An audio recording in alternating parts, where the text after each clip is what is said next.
My heart was a drum, a fast, loud drum beating against my ribs. Thump, thump, thump. I crouched behind a big, greasy engine in Tails' workshop. The air was thick with the smell of oil and burnt metal. Usually this place felt like home, a place of amazing inventions and happy memories, but not today. Today, it felt like a tomb. I peeked over the engine block, my eyes darting around the room. Every shadow seemed to move. Every little sound made me jump. Was that a footstep or just the wind? I held my breath, trying to be as still as a statue. My legs wanted to run. They always want to run. But this time, running was the worst thing I could do. He would hear me. I saw him earlier, just a flash. A glimpse of orange fur and two tails spinning like a helicopter. But it wasn't Tails. My best friend was gone. In his place was something else. Something terrible. Its eyes were black holes with tiny red dots burning in the center. A creepy, wide smile was stitched across its face, a smile that wasn't happy at all. It was the smile of a hunter who has found its prey, and I was the prey. I knew it. He called himself tails.exe. He looked like my friend, but he was a monster. A digital ghost who had taken over Tails' body, and now he was hunting me. I had to get out of here. I had to get away before he found me hiding. But then, a cold thought washed over me, colder than the metal I was hiding behind. What about the others? What about Knuckles, Amy, and Cream? They were out there, probably enjoying the sunny day in Green Hill Zone. They had no idea. They didn't know that our friend had been replaced by this thing. They would see him coming, and they would smile, they would wave, they would walk right up to him thinking it was just Tails, and then it would be too late. The thought made my stomach twist into a knot. I couldn't just save myself. I had to warn them. I had to tell them about the monster wearing our friend's face. My mind was made up. It was a huge risk. A terrible, scary risk. To warn them, I had to leave my hiding spot. I had to step out into the open. I had to move through the shadows and hope that he didn't see me. Thump, thump, thump went my heart, louder and faster now. I squeezed my eyes shut for a second, picturing my friends' happy faces. I had to do it for them. I took a deep, shaky breath and slowly, very slowly, I began to move, one quiet step at a time. The silence of the workshop was deafening. Every creak of the floorboard sounded like a gunshot in the quiet. I had to be a ghost. I had to be invisible. I slipped out of the workshop's back door like a whisper in the wind. The bright sunshine of Green Hill Zone almost blinded me. For a second, everything looked normal. The checkered brown earth, the green grass, the little yellow flowers. But I knew it was a lie. A monster was loose in our paradise. I stayed close to the giant loops and palm trees, using them as cover. My feet, which usually loved to race across this ground, now moved with extreme caution. I placed each step carefully, trying not to snap a single twig or rustle a single leaf. My ears were on high alert, listening for the whirring sound of those two tails. The sound that used to mean my best friend was near now meant that danger was close. After what felt like an eternity of sneaking, I saw them. Amy, Knuckles, and Cream were having a picnic near a waterfall. They were laughing. Amy was telling a story, waving her hands around wildly. Knuckles was munching on a grape, looking bored but secretly listening. Cream was holding her little chow, cheese, and giggling. They looked so happy, so unaware. A part of me wanted to just run to them to feel safe with my friends, but I couldn't. I had to stay hidden until the last possible second. I watched them from behind a large boulder, my heart aching. How could I tell them? How could I ruin their perfect day with my terrifying news? I took another deep breath and stepped out from behind the rock. I tried to run normally, but my feet felt heavy, like they were stuck in mud. "Guys!" I whisper-shouted, trying not to be too loud. They all turned to look at me. Amy's smile was huge. "Sonic, there you are. We were wondering where you were. Come have a sandwich," she called out, patting the spot next to her on the picnic blanket. Knuckles just grunted. "About time you showed up, Slowpoke. We were about to eat all the good stuff. They didn't see the fear in my eyes. They didn't see the way I was trembling. To them, it was just another beautiful day." "No, guys, listen to me," I said, my voice cracking with panic. "It's not safe. We have to hide. Now!" I grabbed Amy's arm, my grip tight.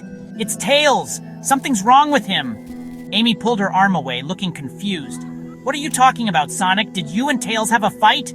Knuckles stood up, crossing his arms. "Yeah, what's the big deal? If you had a fight with the little guy, just go say you're sorry. Don't be so dramatic. They thought I was joking. They thought this was some kind of game. They weren't listening. They weren't listening at all. And we were running out of time." "This isn't a joke," I pleaded, my voice getting louder. I couldn't help it. The panic was bubbling up inside me like a volcano. He's not Tails anymore. He's different. He's dangerous. I looked from face to face, searching for any sign that they believed me, but all I saw was confusion and annoyance. Amy sighed, shaking her head. Oh, Sonic, you're always so over the top. What did he do? Break one of your comic books? She giggled, and Cream giggled with her. Even Cheese the Chow let out a little chow chow. That sounded like a laugh. They thought I was being silly. They thought I was making up a story for attention. Knuckles scoffed, pointing a finger at me. You're just trying to scare us. It's not funny, Sonic. We're trying to have a nice, peaceful picnic for once, without any of your crazy adventures or Dr. Eggman's robots showing up. So just stop it. He turned his back to me, sitting back down on the blanket. It was hopeless. They were so used to our crazy lives that a real threat, a truly terrifying one, sounded like just another one of my stories. How could I make them understand? How could I describe the emptiness in those eyes, the horrible, stitched-on smile that wasn't a smile at all? My words were failing me. He's coming, I whispered, my eyes darting around the peaceful scenery, which now felt like a trap. We have to go. We have to hide right now. I was about to grab Cream and just run for it, to drag them to safety if I had to, but before I could move, a new sound cut through the air. It wasn't the birds or the waterfall, it was a low, whirring sound. The sound of two tails spinning, but it was wrong. It was slow, distorted, and menacing. It sounded like a broken machine groaning in pain. A cold shadow fell over the picnic blanket. The laughter died instantly. Everyone froze. Slowly, very slowly, they all turned around. And there he was, floating just above the ground.